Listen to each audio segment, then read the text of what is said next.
बिस्मिल्लाहिर्रहमानिर्रहीम। इस वीडियो में हम मुख्तलिफ़ इनलाइन टेक्स्ट टैग्स के बारे में पढ़ेंगे। तो हमारे पास टेक्स्ट के डिफरेंट हिस्सों को मुख्तलिफ़ तरह के मीनिंग के लिए हम मुख्तलिफ़ टैग्स को इस्तेमाल कर सकते हैं। तो जो कॉमनली यूज़ टैग्स हैं वो मैंने यहाँ पे लिस्ट किए हुए हैं। तो शुरू करते हैं EM टैग से, जिससे मुराद होता है एम्फेसिस। तो लेट्स से मेरे पास एक पैराग्राफ है और ये मे भी मेरे पास है एक सेंटेंस है, रुको मत जाओ। तो अब यहाँ पर इस सेंटेंस का मतलब क्या है वो आप सिर्फ पढ़ के नहीं समझ सकते, आपको एक्चुअली में सुनना होगा, ठीक है।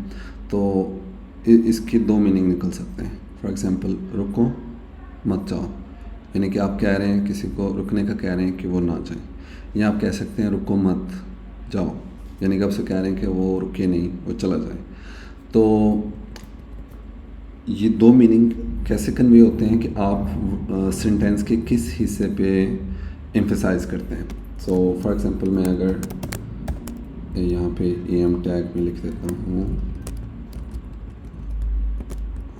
ये, तो अब इसका मतलब है रुको मत जाओ, यानी कि हम रुको पे स्ट्रेस कर रहे हैं। और इसी तरह अगर मैंने सिर्फ मे बी मैंने रुको मत दोनों को ही एम्फेसाइज कर देता तो फिर इसका डिफरेंट मीनिंग आना था। तो अगर हम इसको देखें कि ये हमें ब्राउज़र में रेंडर कैसे होगा, तो मैं इसका लाइव प्रीव्यू ओपन करता हूँ। तो अब देखिए कि ये थोड़ा सा इटैलिसाइज्ड है।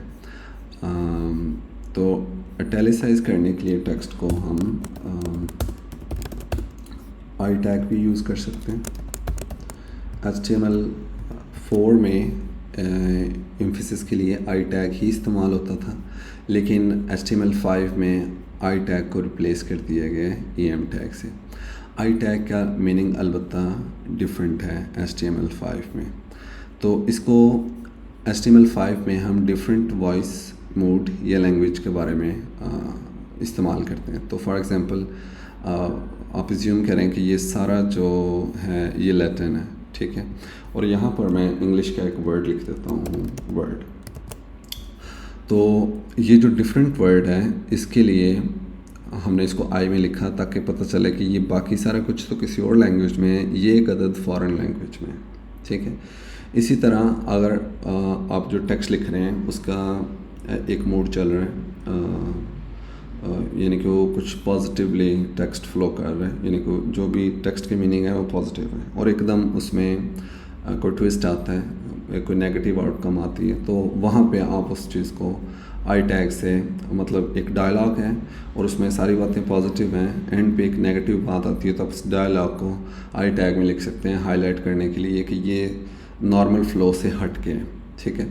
तो HTML5 में आई टैग इसलिए यूज़ होता है कि हम उसे डिफरेंट वॉइस मोड या लैंग्वेज के लिए हम उसे यूज़ करते हैं, ठीक है। और फिर हमारे पास आ जाता है स्ट्रॉन्ग टैग। तो स्ट्रॉन्ग टैग का इस्तेमाल हम कुछ ऐसे कर लेते हैं कि हमारे पास क्या लें कि ये वेब पेज जो है ये रॉकेट लॉन्च सिस्टम के बारे में ये वेब पेज है, और यहाँ पर हमने नीचे लिखा है, हमारे पास एक इंस्ट्रक्शन है कि आपने do not open the exit hatch until oxygen level or normal, ठीक है। तो हम एस्ट्रोनॉट्स को बता रहे हैं कि जनाब आपने तब तक अपने कैप्सूल का दरवाज़ा नहीं खोलना जब तक ऑक्सीजन लेवल जो है ना नॉर्मल नहीं हो जाए।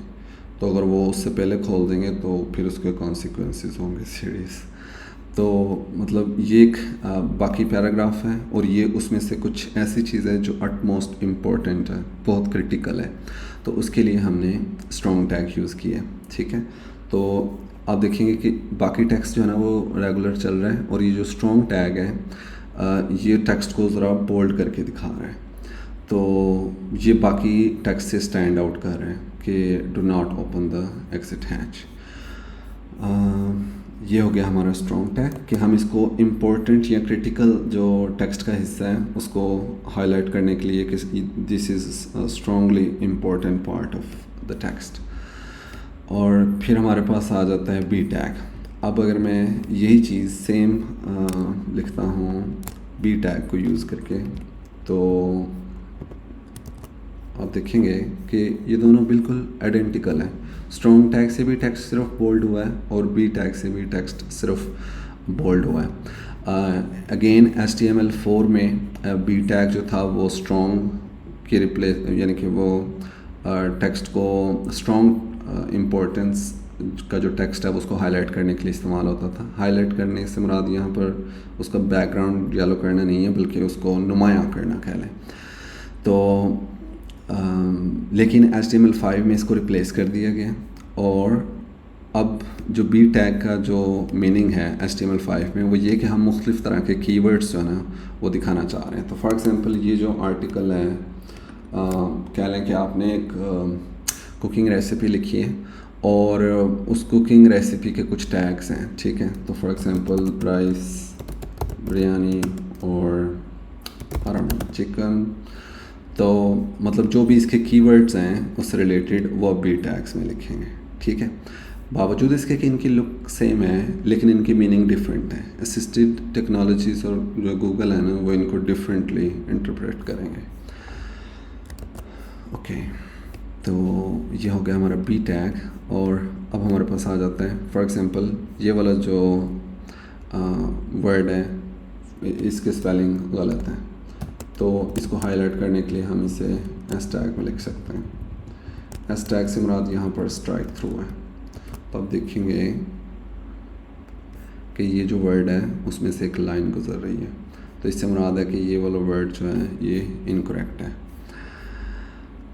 ओके, उसके बाद हमारे पास आ जाता है यू टैग। तो यू टैग जो है वो बिलफर्स में यहाँ पर अप्लाई करता हूँ। तो यू टैग क्या करता है,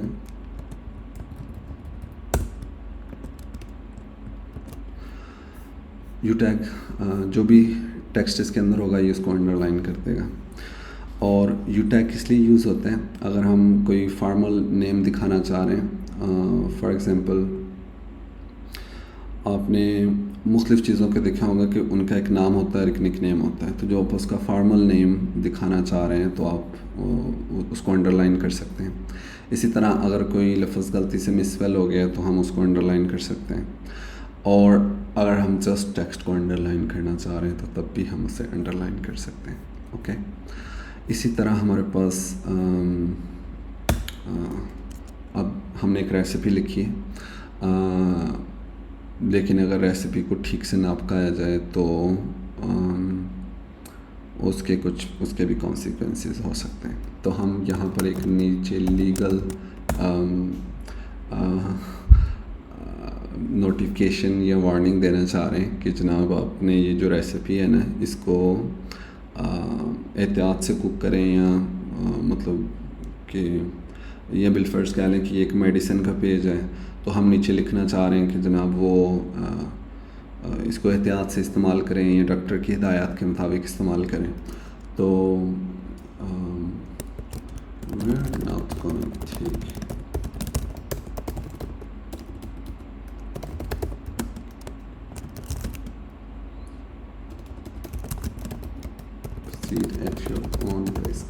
ओके, तो अब देखें कि ये जो वार्निंग है ये बाकी टेक्स्ट से काफ़ी स्मॉल है।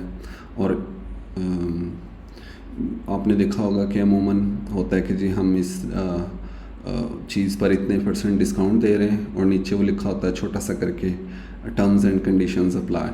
तो मतलब ये स्मॉल टैग जो है ये इस तरह के कंटेंट के लिए इस्तेमाल होता है। ओके, तो उसके बाद हमारे पास क्यू टैग है, और क्यू टैग जो होता है वो कह लें कि ब्लॉक कोड का ही एक डिफरेंट वर्जन है। ब्लॉक कोड जो है ना वो अगर आप एक टेक्स्ट मतलब एक कोटेशन को आप बाकी टेक्स्ट से अलग करके दिखाना चाह रहे हैं तो आप ब्लॉक कोड यूज़ करेंगे। लेकिन अगर आपने एक पैराग्राफ लिखा है और उसी पैराग्राफ के अंदर ही आप एक जो हिस्सा है उसको आप कोटेशन कर रहे हैं, कोट करना चाह रहे हैं, तो हम यहाँ पर क्यू टैग बना लेंगे। ओके, तो आप देखेंगे कि इसके इर्द गिर्द में ये डबल कोट्स आ गई। ओके, तो ये हमारे पास कोट्स आ गई, और फिर हमारे पास अब्रीविएशन है। अब्रीविएशन के लिए हम लेट्स से हमारे पास अब्रीविएशन है FSD।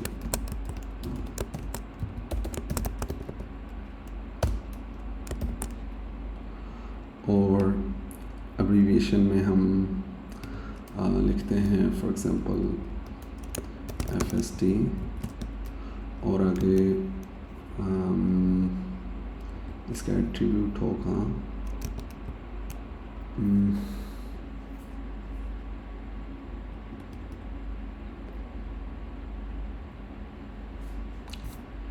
Okay,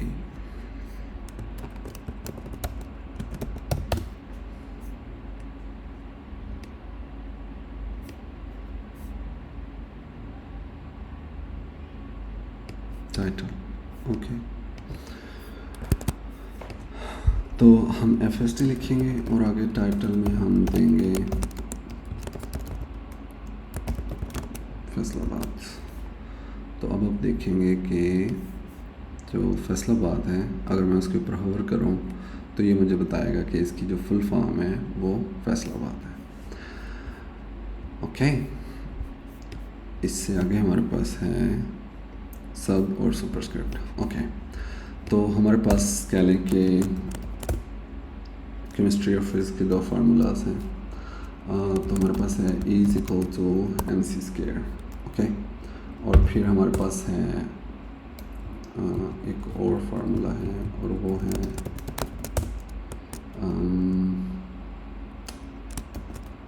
water = H2O। Okay, अब हमें पता है कि हम चाहते हैं कि mc² जो 2 होता है ना वो C के ऊपर लिखा हो, और जो H के बाद जो 2 है ना वो H के नीचे इधर कोने में लिखा हो। तो उसके लिए हम इसको हम कहेंगे ये है जी सुपरस्क्रिप्ट 2, इस 2 को ख़त्म करते हैं, और इसको हम कहेंगे सबस्क्रिप्ट है। तो अब आप देखेंगे E = mc² और वाटर = H2O। तो मतलब सबस्क्रिप्ट और सुपरस्क्रिप्ट बनाने के लिए हम ये टैग्स यूज़ कर सकते हैं। सिमिलरली अगर हम टैग का कुछ हिस्सा, टेक्स्ट का कुछ हिस्सा अगर हम हाईलाइट करना चाह रहे हैं तो उसे हम मार्क टैग में लिख सकते हैं, तो वो येलो हाईलाइट हो जाएगा। ऑफ कोर्स हम इसका जो बैकग्राउंड वगैरह वो चेंज कर सकते हैं, इसकी हम स्टाइलिंग डिफरेंट कर सकते हैं जैसे चाहें। बाय डिफ़ॉल्ट ये येलो बैकग्राउंड हो जाएगा इसका। इसी तरह इंसर्ट और डिलीट है। तो फॉर एग्ज़ाम्पल मेरे पास एक और पैराग्राफ है, और इस पैराग्राफ में मतलब हमने एक अनाउंसमेंट की थी और उसमें कुछ इन्फॉर्मेशन जो है वो गलत हो गई। तो हम क्या करते हैं कि हम कहते हैं कि जनाब ये वाला जो हिस्सा है ना शुड बी रिमूव। इनफैक्ट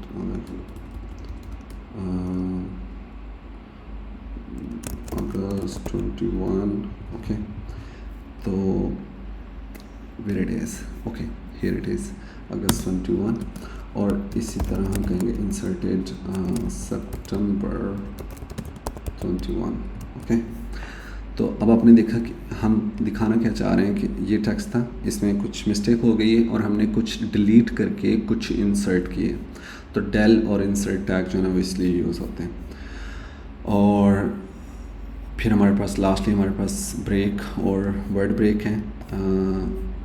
कहीं पे भी हम अपने पैराग्राफ में मैनुअली लाइन ब्रेक कर सकते हैं, और उसके लिए हम बी टैग यूज़ करेंगे। और इसी तरह हम वर्ड ब्रेक को भी डिफ़ाइन कर सकते हैं। तो फॉर एग्ज़ाम्पल अभी अगर आप देखें तो ये जो वर्ड है ये कहाँ पर है, यहाँ पर है। तो अगर मैं इसको कुछ बड़ा कर देता हूँ, फॉर एग्ज़ाम्पल ये सारे वर्ड्स इकट्ठे जोड़ देता हूँ, तो अब आप देखें कि ये वर्ड जो है ना नेक्स्ट लाइन पे चला गया। ओके, लेकिन मैं चाहता हूँ कि ये अगर ये वर्ड बहुत बड़ा था तो हम यहाँ से ब्रेक कर सकते हैं इसे, और सिमिलरली यहाँ से। तो अब आप देखें कि उस वर्ड का कुछ हिस्सा जो है वो यहाँ पे लिखा हुआ है और बाकी हिस्सा जो है वो ब्रेक कर दिया गया। इसको आप इस्तेमाल वहाँ पे कर सकते हैं कि फॉर एग्ज़ाम्पल आपके पास एक बहुत बड़ा नाम है, तो आपको पता है कि ये जो सेंटेंस में जिस तरह आ रहा है मोस्ट लाइकली ये 2 लाइंस पे चला जाएगा। तो आप चाह रहे हैं कि ये जो वर्ड है ना वो कहीं रैंडमली किसी जगह से ब्रेक ना हो जाए, ठीक है। तो आप चाहते हैं कि अगर इस वर्ड को ब्रेक करना पड़े तो सिर्फ यही वो ख़ास पॉइंट हैं जहाँ से इसको ब्रेक किया जा सकता है और इसका मीनिंग फिर भी रहेगा। तो वो जो भी वो पॉइंट हैं आप उनको WBR से डिनोट कर सकते हैं, और WBR से मुराद है वर्ड ब्रेक, ठीक है। और इस तरह से हम अपने वर्ड्स को मीनिंगफुल रख सकते हैं, ठीक है। और ये हमारे इनलाइन टैग कंप्लीट हो गए, टाइपोग्राफी और जो भी टेक्स्ट लेवल हमारे HTML टैग्स हैं।